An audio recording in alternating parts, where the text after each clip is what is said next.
Es el cerebro en la sombra que está detrás de infinidad de atentados con numerosas víctimas inocentes. Sus manos están manchadas de sangre judía. En Israel estaba considerado como un architerrorista. La única opción era eliminarlo.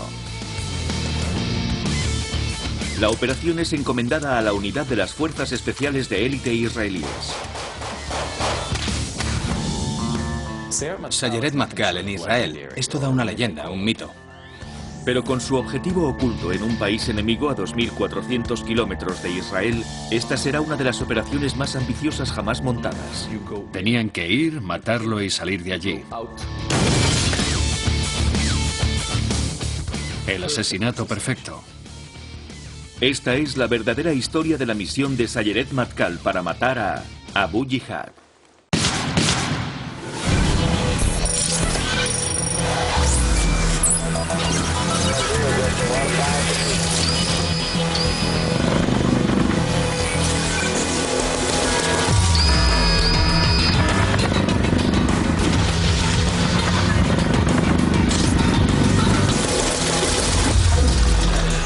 Operaciones ocultas. El asesinato de Abu Jihad.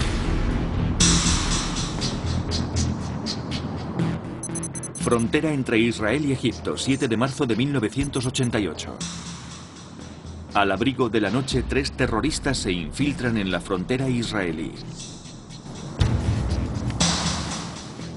Era una expedición palestina. Las armas las obtuvieron de un alijo oculto que la OLP tenía en Egipto. Portando AK-47, consiguen eludir a las patrullas fronterizas israelíes. Cruzaron el desierto de Negev al sur de Israel. Su presencia pasa inadvertida hasta que llegan a una remota carretera en el desierto.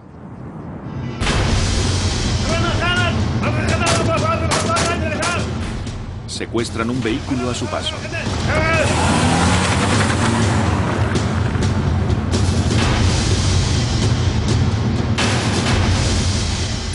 Puesto de seguridad israelí. La inteligencia israelí recibe informes sobre el asalto. Ya saben que un grupo de hombres armados anda suelto en Israel, pero no tienen ni idea de cuál es su objetivo. Se montó un enorme operativo de seguridad en el sur de Israel, con controles en todas las carreteras. Una hora más tarde, el vehículo fue visto acercándose a un área de seguridad. Sucedió cerca de Dimona, la sede del reactor nuclear israelí. Parece claro que los terroristas planean un ataque al reactor de Dimona, la instalación militar más importante de Israel. Es donde guardan su armamento nuclear, aunque Israel nunca ha reconocido tenerlo. Con las instalaciones de alto secreto amenazadas, las unidades del ejército se apresuran a interceptar a los terroristas antes de que alcancen su objetivo. Al darse cuenta de que las fuerzas israelíes les pisan los talones, los terroristas palestinos cambian de repente sus planes.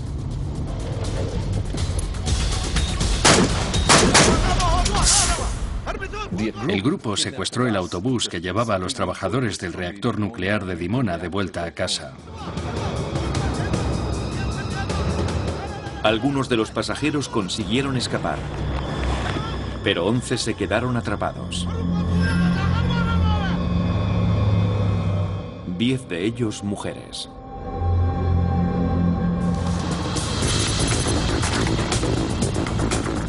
Las fuerzas de seguridad israelíes rodean el autobús y tratan de negociar con los terroristas.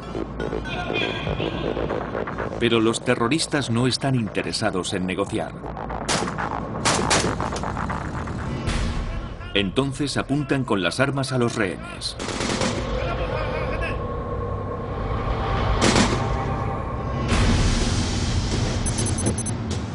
Las fuerzas de seguridad tienen que actuar.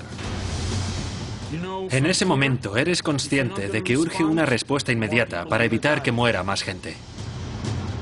Primero tomaron posiciones. A continuación atacaron.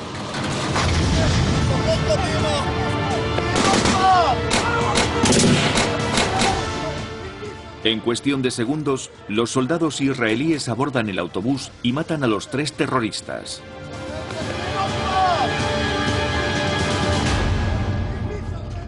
Pero a pesar de todo, no son lo suficientemente rápidos. 3 de las trabajadoras de la planta de Dimona fueron asesinadas. 2 de las víctimas son jóvenes madres. De ahí que el episodio se haya acabado conociendo como el atentado al autobús de las madres. Incluso para una nación tristemente habituada al terrorismo, este es un atentado sobrecogedor. El atentado contra el autobús de Dimona fue distinto a todo lo demás. Fue algo espeluznante, no solo por dirigirse contra inocentes, sino contra mujeres, contra madres, algo que toca realmente la fibra en Israel. Incluso antes del funeral, las agencias de inteligencia ya habían identificado al hombre que estaba detrás del ataque. Cuartel General del Mossad, Tel Aviv. El hombre que buscaban es Abu Jihad. En árabe, Abu Jihad significa padre de la lucha. Los israelíes saben que ese es el nombre que utiliza uno de los comandantes palestinos más influyentes. Abu Jihad es un nombre de guerra como muchos nombres palestinos. Su verdadero nombre es Jalil al-Wasiri. Abu Jihad es un mítico comandante de la OLP. En la organización palestina, obviamente era considerado uno de sus grandes líderes. Es el segundo hombre más importante de la Organización para la Liberación de Palestina y dirige su ala militar. Abu Jihad estaba a cargo de las operaciones de Al-Fatah. Bajo el mando de Abu Jihad, Al-Fatah ha perpetrado numerosos atentados en Israel. Ha organizado y planificado algunas de las acciones armadas más relevantes. Personas inocentes murieron en brutales circunstancias por su culpa. En Israel estaba considerado como un architerrorista. Abu Jihad era un hombre muy peligroso.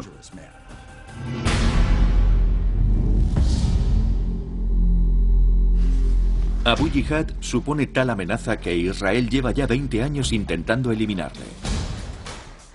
La búsqueda de Abu Jihad duró años. Hubo numerosos intentos de matarlo, todos ellos fallidos. Siria, 1964. El primer intento de la inteligencia militar israelí por acabar con Abu Jihad fue con un coche bomba en Damasco, pero fracasaron. Líbano, 1975. Una década más tarde, la Fuerza Aérea israelí trató de eliminarlo mediante un ataque aéreo en Beirut, pero de nuevo se salvó. El ataque del autobús de las madres es la prueba de que el líder terrorista había asomado de nuevo la cabeza. Pero la amenaza que supone puede ser mucho peor que el terrorismo. Los israelíes creen que Abu Jihad está también detrás del mayor reto al que su gobierno se ha enfrentado jamás.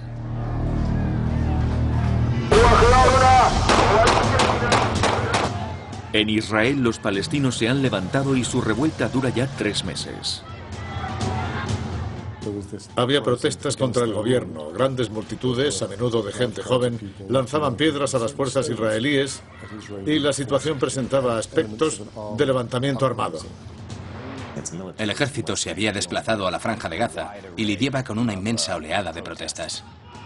El movimiento fue conocido como la Intifada, el levantamiento. Y los israelíes estaban convencidos de que los hilos de la revuelta los manejaba Abu Jihad. Él reivindicó la responsabilidad sobre el estallido de la Intifada palestina. Dijo ser el que daba las órdenes a las tropas, el que incitaba a las masas a salir a la calle. Israel no podía permitir que la insurrección se propagara. Tel Aviv, Israel, abril de 1988. La Intifada causó un daño irreparable al prestigio de Israel en todo el mundo. Pensaron que debían concentrarse en Abu Jihad porque no podían permitirle seguir actuando así. Y el hombre que decide que hay que ocuparse de Abu Jihad es Isaac Rabin, por entonces ministro de Defensa de Israel. Isaac Rabin estaba al mando de la inteligencia israelí y de las fuerzas de seguridad. Rabin era un hombre implacable, un militar por encima de todo. Su concepto de paz estaba basado en la creencia de que Israel debía mantenerse firme y defenderse. Estaba férreamente convencido de que había que ir a por los terroristas que atentaban contra los israelíes. Rabin decide que Israel debe eliminar a Abu Jihad.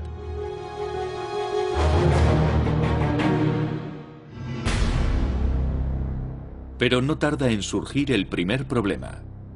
Abu Jihad está muy lejos de suelo israelí.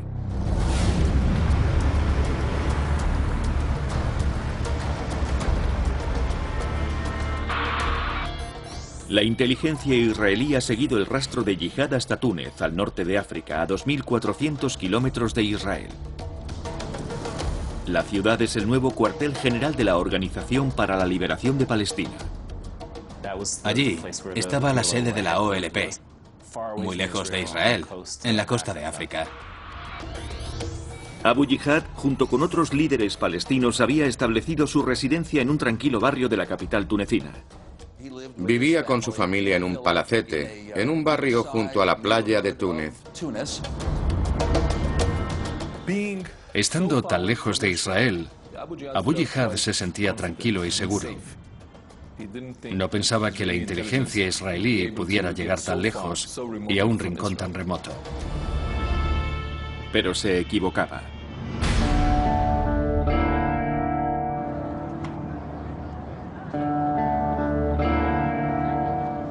Abu Jihad ya estaba en el punto de mira de los servicios de inteligencia israelíes, el Mossad. Este tipo de personas son objetivos claros a los que se les sigue el rastro. Sabían dónde estaba. La inteligencia israelí supervisaba la zona de Túnez, donde Abu Jihad vivía junto a otros líderes de la OLP. Cuartel General del Mossad, Tel Aviv, 11 de marzo de 1988. 2 días después del atentado del autobús de las madres, Rabin ordena al Mossad elaborar un plan para matar a Abu Jihad. Inicialmente, la agencia confía en poderlo hacer sin recurrir a nadie más. Su respuesta es que el plan para matar a Abu Jihad en Túnez puede estar listo en 30 días. El Mossad baraja varias opciones para matar a Abu Jihad. Un francotirador, haciendo explotar su coche, poniendo una bomba en el camino que va de su casa a la oficina, envenenándolo, disparando un misil contra su casa. Todo tipo de operaciones a su alcance.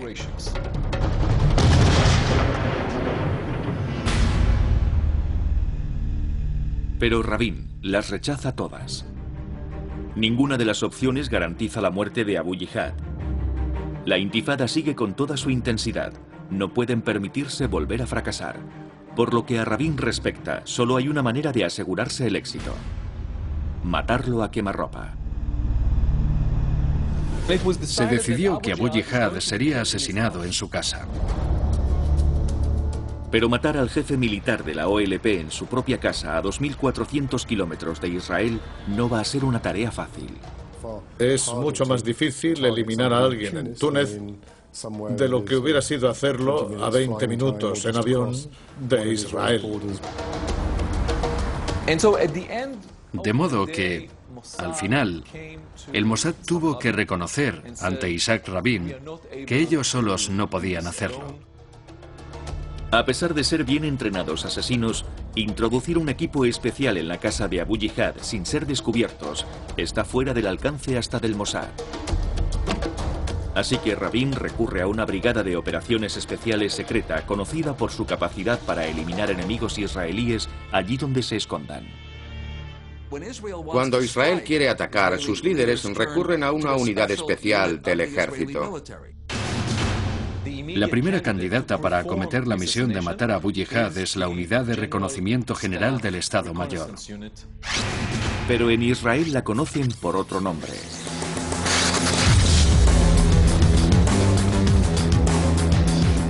En inglés se conoce como la unidad, pero en hebreo se llama Sayeret Matkal. Sayeret Matkal, en Israel, es toda una leyenda, un mito. Es básicamente la unidad de élite del ejército. Es el sinónimo de unidad de élite. Hay otras unidades, pero esta es lo mejor de lo mejor. Están inspirados en los SAS. Los SEAL y los Delta Force también son unidades parecidas. Y como estas otras unidades especiales, los Sayeret Matkal son expertos en matar personas. Se les considera especialistas en asesinatos.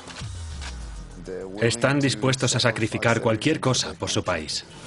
Estos comandos cuentan con una intensa instrucción en técnicas de supervivencia, puntería y combate cuerpo a cuerpo. Se dedican a misiones especiales que, por su envergadura, están fuera del ámbito de acción de las tropas regulares. Solo los soldados más capacitados son reclutados para los Sayeret Matkal.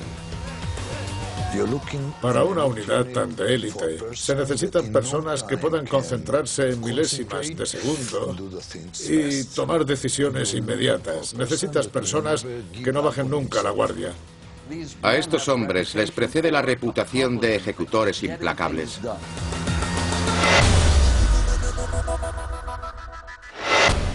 Entebbe, Uganda, julio de 1976. Su reputación se vio consolidada en una legendaria operación desarrollada en 1976. Los terroristas secuestraron un avión de Air France con más de 100 civiles israelíes y judíos a bordo. El avión fue desviado a Uganda, a Entebbe. Ante la decisión del dictador ugandés Idi Amin Dada de cooperar con los terroristas, Israel recurre a los Sayeret Matkal. Los Sayeret Matkal apenas tardaron unas semanas en entrenarse específicamente en el mismo modelo de avión. Volar a Entebbe y solucionar adecuadamente el problema. La solución de los Sayeret Matkal fue hacerse pasar por miembros del ejército ugandés. Una vez sobre el terreno, la unidad ataca.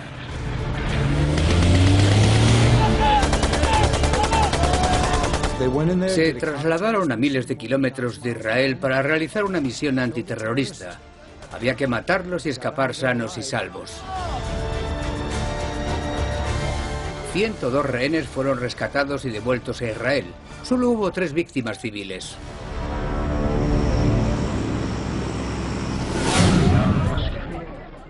Por supuesto, aquel ataque relámpago marcó un hito.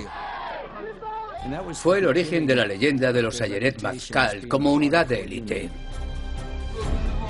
Rabin está convencido de que no hay una unidad mejor preparada que ellos para encargarse de Abu Jihad. Así que llama al hombre que había sido uno de los arquitectos de la misión de Entebbe. Es el soldado más condecorado de Israel, una leyenda viva, Ehud Barak.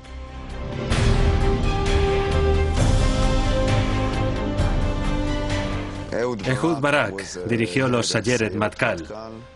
Fue uno de sus comandantes más renombrados. En ese momento era jefe del Estado Mayor y de inteligencia militar. Un hombre muy serio, muy inteligente, perspicaz y muy condecorado.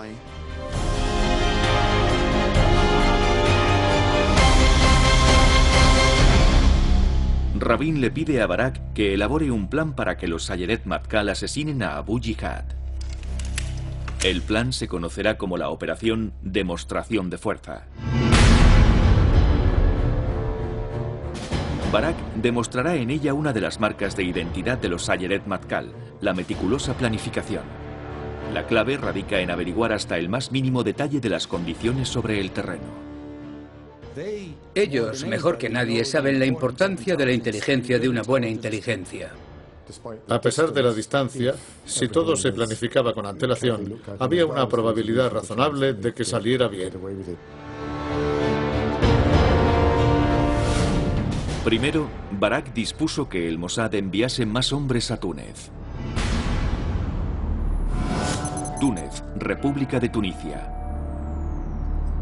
Anteriormente la orden había sido simplemente no perder el rastro de Abu Jihad. Ahora la orden era obtener la información más detallada posible sobre cada uno de sus movimientos. El Mossad envió agentes a Túnez que se hicieron pasar por turistas o por hombres de negocios. Pura rutina para los agentes del Mossad. Fueron enviados a Túnez a solucionar todas las incógnitas que se les planteaban a los Sayeret Matkal. Haciéndose pasar por libaneses, el nuevo equipo se pone en contacto con los agentes ya introducidos en la ciudad. Los agentes controlan todos los movimientos de Abu Jihad por la ciudad. La inteligencia israelí recibe información minuciosa actualizada sobre cada detalle de la vida de Abu Jihad y sobre sus rutinas. Los agentes escuchan las llamadas telefónicas recibidas en el domicilio de Abu Jihad. El Mossad emplea medios electrónicos para interceptar las comunicaciones y escucharlas, y así saber a ciencia cierta cuándo Abu Jihad está en su casa. Escuchando y vigilando todos y cada uno de sus movimientos, el Mossad no tarda en averiguar toda la información esencial que Barak necesita para lanzar su operación. ¿Quién vive con Abu Jihad? ¿Cómo está construida la casa? ¿Quién ocupa cada habitación? ¿Cuántos vigilantes tiene? ¿Qué distancia la separa de la comisaría de policía? Saben cuánto miden las paredes perimetrales, el tipo de ventanas, puertas y cerraduras que protegen la casa, la distancia entre habitaciones. En poco tiempo conocen cada detalle de las defensas con las que cuenta la casa. Saben exactamente dónde está, cuándo se va a dormir, cuándo llega, cuándo se va y dónde están sus guardaespaldas en cada momento. Campo de entrenamiento de los Sayeret Matkal. Sur de Israel. En Israel, y provisto con la información de la inteligencia del Mossad, Barak empieza a trazar los planes para la operación. Empieza a gestarse el plan de los Sayeret Matkal para eliminar a Abu Jihad. El plan desarrollado por Barak consiste en enviar a un pequeño equipo de comandos a asaltar la vivienda de Jihad al abrigo de la noche. Pero esto solo puede funcionar si la misión se coreografía a la perfección. La preparación y la planificación es lo más importante para un soldado o una unidad de las fuerzas especiales. Trazan el plan empleando la información detallada enviada por el Mossad. Construyeron una maqueta que era una copia exacta de la casa. Barak marca los puestos de guardia y los puntos de entrada. Hacen acopio de todos los datos de inteligencia para tratar de discernir la mejor vía de incursión en el objetivo. Se debaten las diferentes estrategias para el asalto con el fin de minimizar el riesgo de que se produzca cualquier fallo. Son soldados inteligentes con mucha experiencia sobre el terreno, de manera que si proponen una buena idea, se adopta y se modifica el plan. Una vez acordado el plan, los comandos trazan el plano exacto de la vivienda.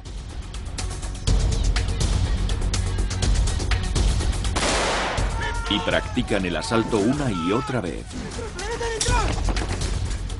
Es algo que suelen hacer los Sayeret Matkal y la inteligencia israelí. Se trata de no dejar nada al azar. Como en cualquier otra operación secreta o de inteligencia, es imprescindible entrenar los pasos exactos, los movimientos exactos propios y de los demás, y además esperar siempre lo inesperado.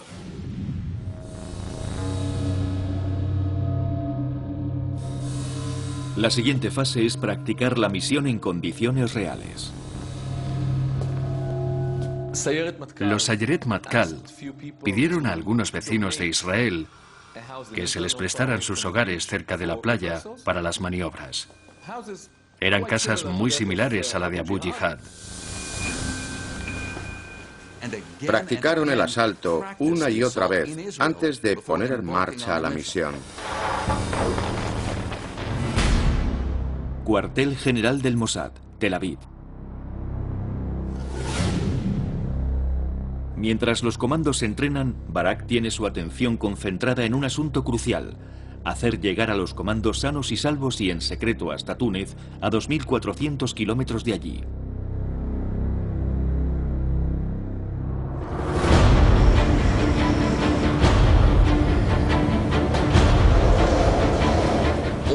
Todo el poder militar israelí estuvo implicado en la operación. El Mossad, la inteligencia militar, la armada y las fuerzas aéreas. Barak moviliza a todas las fuerzas armadas israelíes. Primero a la armada, a la que encargará el traslado de los comandos de Israel hasta aguas tunecinas en patrulleras antimisiles. Era un enorme ejército de barcos, aviones, cargueros y portahelicópteros. Sobre ellos, Barak ordena a la Fuerza Aérea que esté preparada para una posible evacuación de emergencia. La Fuerza Aérea cubre a los Sayeret Matkal por si fuera necesaria una evacuación si algo malo sucediera. Se trata de una misión sin precedentes por su envergadura y su objetivo. Fue una operación inmensa en la que participaron miles de soldados, oficiales de inteligencia, oficiales de la Armada, el Mossad, la inteligencia militar.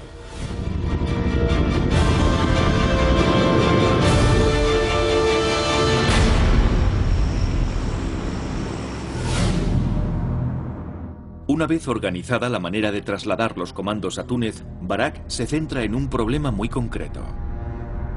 La playa más cercana para el aterrizaje está a 4 kilómetros de la casa. Eso representa un doble problema. Primero, encontrar el modo de introducir a los Sayeret Matkal en la casa. Y segundo, cómo conseguir que salgan sanos y salvos después de cometido el asesinato. ¿Cómo iba a introducir Barak a la unidad en las calles de Túnez sin que fueran detectados ni por los palestinos ni por la policía tunecina?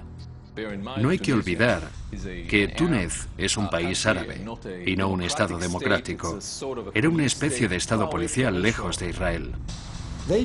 Tenían que entrar rápidamente y sin llamar la atención, así que necesitaban un plan de entrada.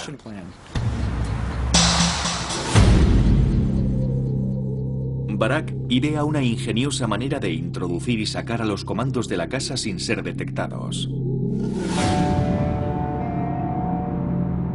Primero se inventan un plan para distraer a la policía y dejar la zona libre de vigilancia. Esperábamos que interviniesen las fuerzas locales, así que informamos a la policía de que estaba pasando algo muy lejos de allí, en la otra punta de la ciudad. Así que todos los agentes acudieron a ese punto y así se ganó tiempo para la entrada de los Sayeret Matkal. A continuación, los agentes del Mossad sobre el terreno alquilaron coches y los llevaron hasta la playa. Allí recogieron a los comandos y los trasladaron en ferry a un alojamiento cercano a la casa. Los coches que fueron alquilados se aparcaron en la playa con el fin de que no levantaran sospechas.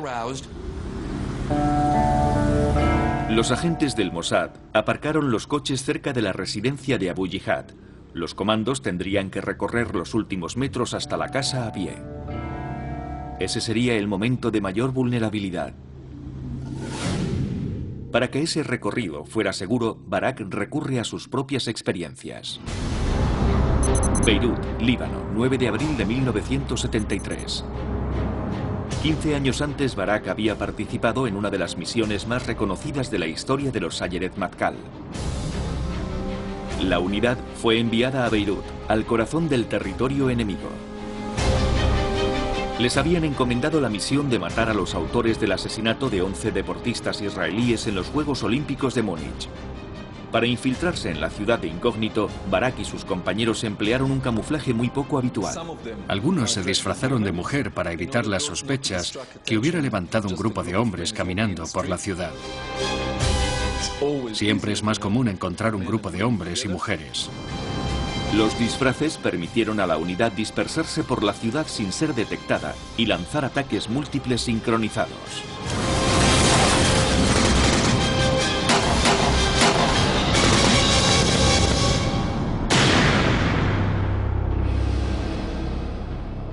Cuando la operación concluyó, 15 reconocidos terroristas habían muerto.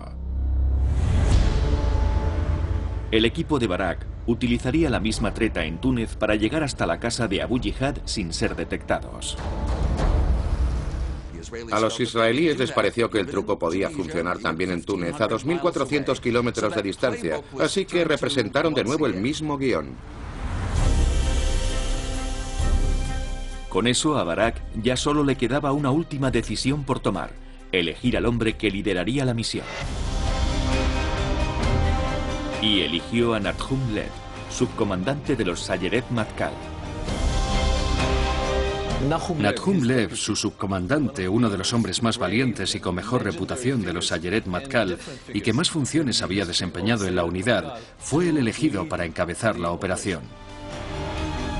Tras leer toda la documentación de inteligencia disponible, Lev declara a Abu Jihad: hombre muerto. Dijo: he leído el expediente de Abu Jihad. Sé cuántos judíos, cuántos hermanos israelíes ha asesinado. Sé cuán manchadas están sus manos de sangre judía. Merece morir. La misión de Lev consiste en entrar el primero en la vivienda y localizar a Abu Jihad. Principios de abril de 1988. Lev y sus hombres emprenden un viaje de 2.400 kilómetros que los llevará hasta aguas tunecinas. La persecución de 25 años de Abu Jihad está a punto de terminar.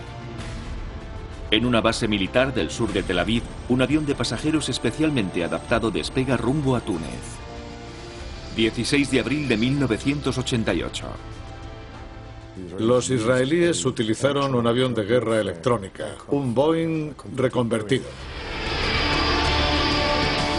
Barak supervisará la operación desde el avión, convertido en un centro de control volante. Unas horas más tarde, cuando el avión llega al espacio aéreo tunecino, Barak ordena al Mossad que se dirija a la playa. El Mossad estaba esperando la orden con los coches alquilados junto a la orilla para recoger a los miembros del Sayeret Matkal en cuanto llegaran.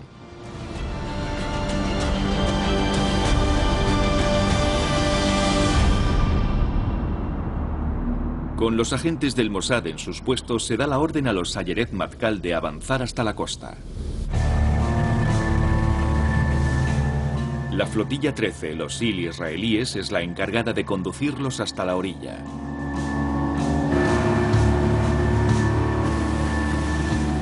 Para hacerlo más sigilosamente aún, los comandos reman los últimos metros hasta la orilla. Los Sayeret Matkal llegaron al abrigo de la noche. El Mossad los recogió y todo sucedió sin que ninguna fuerza de seguridad tunecina se percatara de nada. Los comandos se pusieron inmediatamente sus disfraces de turista. Se cambiaron rápidamente. Se pusieron ropa de civil e incluso alguno de mujer. Todo el grupo, el Mossad, la flotilla 13 y los Sayeret Matkal, esperaban en la playa a recibir la luz verde definitiva. Mientras esperan luz verde, Barak informa a los comandos de que ha surgido un problema. La inteligencia israelí ha interceptado una llamada de teléfono a Abu Jihad. Abu Jihad recibió una llamada desde el cuartel general de la OLP advirtiéndole de que un servicio de inteligencia europeo parecía haber averiguado que los israelíes pretendían matar a un peso pesado de la organización. Barak teme que Abu Jihad abandone inmediatamente Túnez si sospecha que ese peso pesado es él.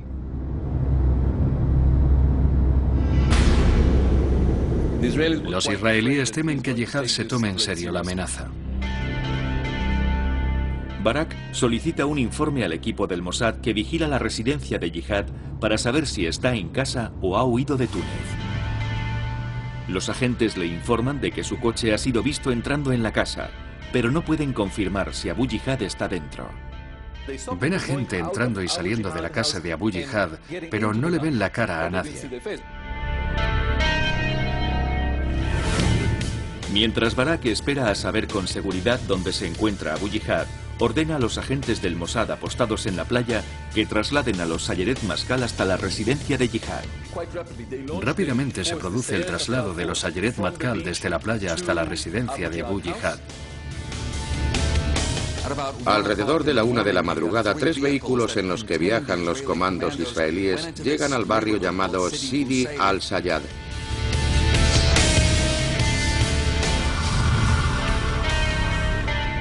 Uno de los vehículos, con 8 comandos israelíes en su interior, llega hasta la parte delantera de la casa.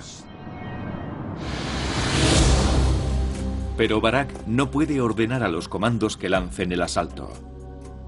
Incluso después de salir de la playa y llegar a la casa conforme al plan, todavía no nos daban la orden de entrar.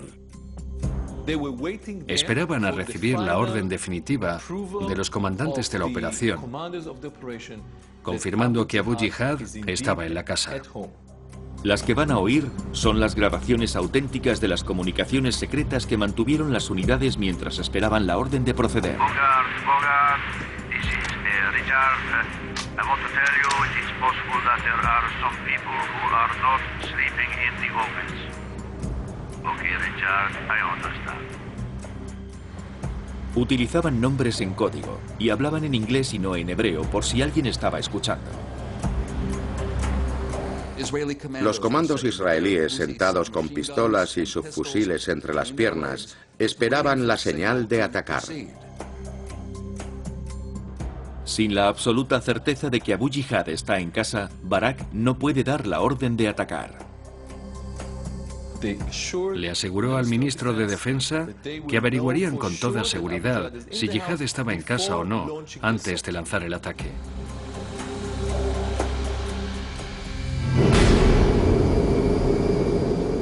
Entonces es cuando Barak demuestra la auténtica infalibilidad de los Sayeret Matkal. Tiene un plan de emergencia. Es famosa la capacidad de adaptación de los israelíes. Cambiamos de punto de vista, de comportamiento, de actuación según convenga, según el tiempo y las personas implicadas. Y esta es una unidad de élite. Territorios palestinos en Gaza. Unos días antes, Barak había ordenado otra operación en territorio palestino.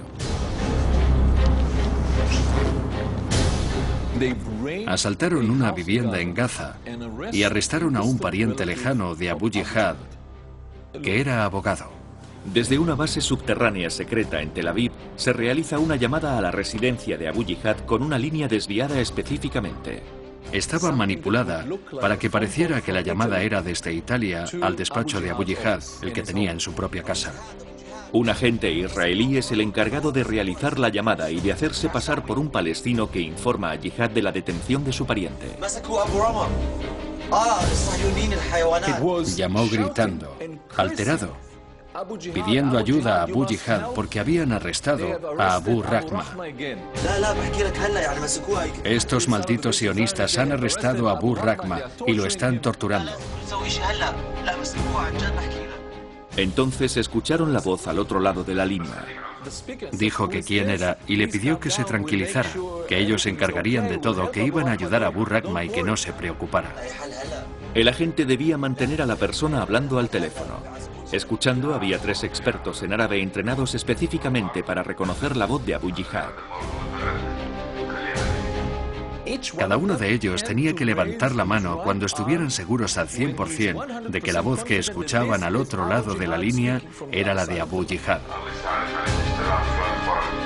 Al escuchar la voz, el primero de los 3 soldados levantó la mano y a continuación el otro.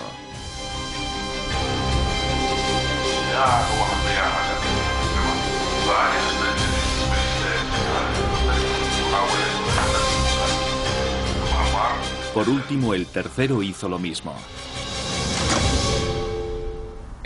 Quedó aprobado, confirmado y corroborado que Abu Jihad estaba en casa. Centro de mando. 17 de abril.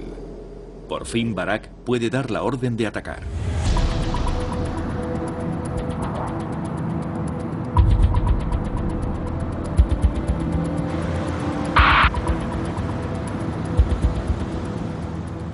Lev, el comandante de la operación y otro comando vestido de mujer inician la aproximación final a la residencia.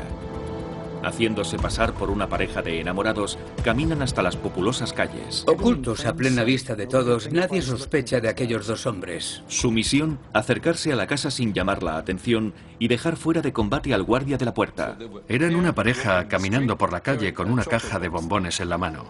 Pero en la aparentemente inocente caja de bombones, Lev esconde una pistola.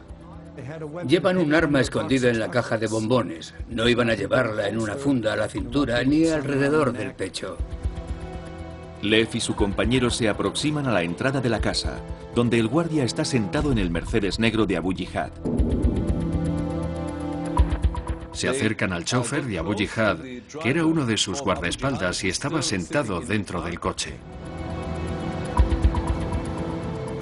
La mujer distrae al chofer pidiéndole indicaciones. Extendieron un mapa, haciéndose pasar por turistas que querían preguntarle una dirección. Cuando el guardia desvía la mirada al mapa, Lev actúa.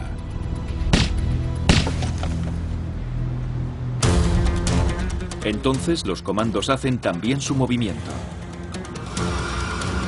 Los 8 comandos asaltaron rápidamente la casa. Fueron a la parte de atrás y llegaron a la puerta.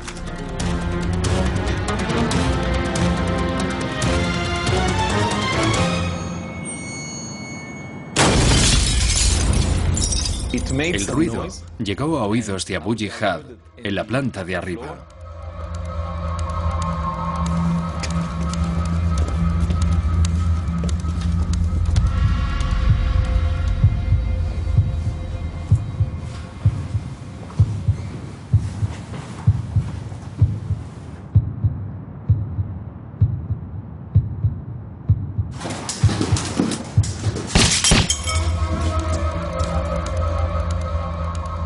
Lev y su acompañante se concentran en las escaleras que llevan hasta Abu Jihad. El resto del equipo se hace cargo de los guardaespaldas que quedan.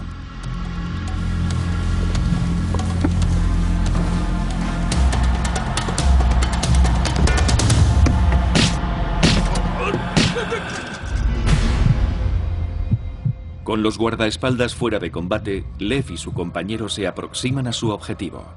Uno de los asesinos de los Sayeret Matkal, un joven oficial elegido por el mismo Nadhum Lev para ser el primero en entrar, subió por las escaleras.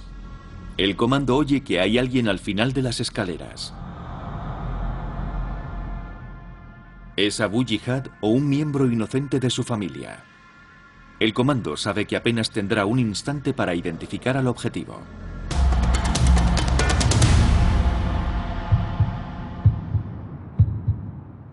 El comando reacciona instintivamente.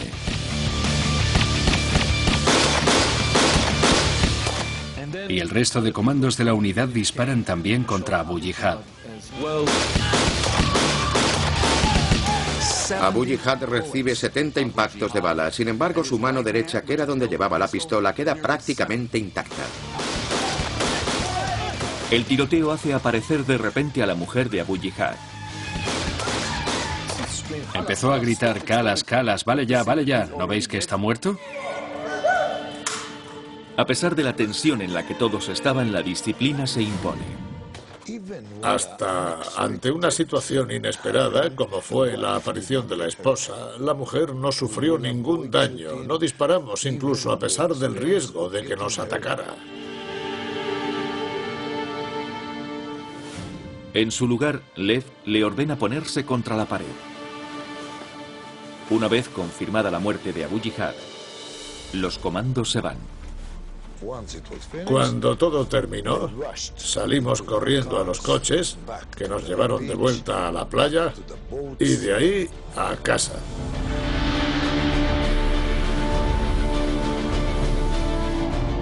La operación completa se había llevado a cabo en cuestión de minutos. Al amanecer, las autoridades tunecinas, así como los investigadores de la OLP, descubrieron los 3 coches en la playa y las huellas en la arena.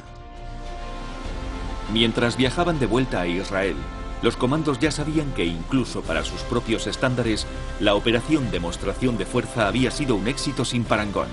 Abu Jihad, el hombre que, según los israelíes, había planificado la intifada que pretendían detener, está muerto.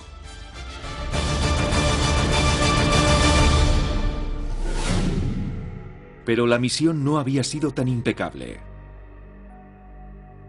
A pesar de toda la información recopilada, habían pasado por alto un detalle. En el momento del asalto, el jardinero de Abu Jihad estaba durmiendo en el sótano de la casa. Este hombre inocente murió junto a los guardaespaldas de Abu Jihad. 17 de abril de 1988, Israel. Las noticias de la operación no tardan en llegar a Israel. Durante el viaje de las tropas a casa, ya se publicó la noticia de que Abu Jihad había sido asesinado en su propia casa.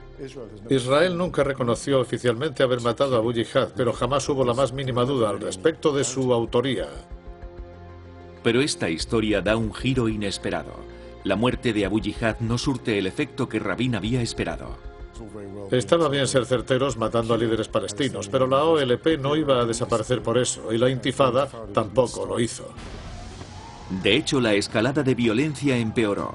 Las noticias sobre la muerte de Abu Jihad desencadenaron las jornadas de protestas más violentas desde que la intifada se iniciara. En un extraño desenlace de los acontecimientos, los israelíes averiguaron que, a pesar de sus palabras, Abu Jihad nunca había tenido nada que ver con la intifada. De hecho, había mentido. No sabía que iba a estallar la intifada. La OLP se subió al carro después y se reivindicó como la planificadora de algo en lo que realmente no habían participado en ningún momento.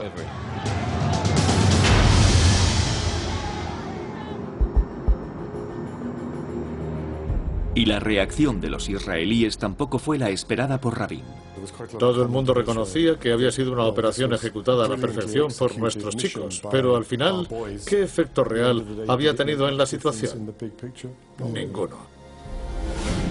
Quien sí pudo atribuirse un efecto para su carrera fue el hombre a cargo de la operación, Ehud Barak.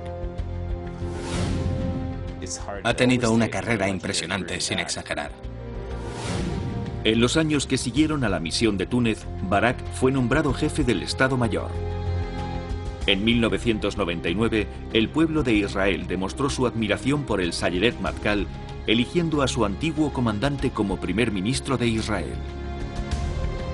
El pueblo israelí no sabe qué hacen exactamente los Sayeret Matkal, pero sí saben que son un grupo de hombres dignos de confianza que ejecutan a la perfección lo que se les encomienda.